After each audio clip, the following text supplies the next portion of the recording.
Leveraging trade on certain platforms can be achieved through margin trading, which is a form of borrowing money to buy stocks or ETFs. This type of trading is available on some platforms if you upgrade to a specific membership level. To enable margin trading, you need to access the platform's settings, navigate to the membership upgrade option, and follow the prompts to upgrade. Once upgraded, you can find the margin investing section in the menu, which will initially be disabled, and click the Enable button to activate it. After enabling margin trading, you can start trading with borrowed funds, which will be added to your buying power.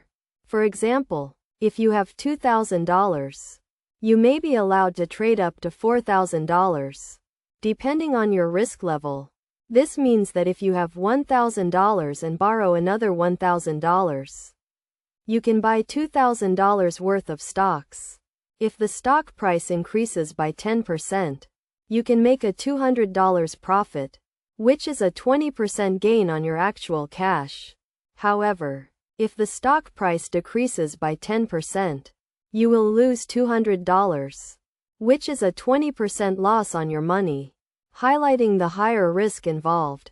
There are important rules to consider when using margin trading, including interest rates, currently 12% per annum on borrowed funds, and margin calls, which may result in the platform selling your investments to repay the borrowed amount if your account balance drops too low. Additionally, not all stocks can be bought on margin, as some volatile or risky assets are restricted.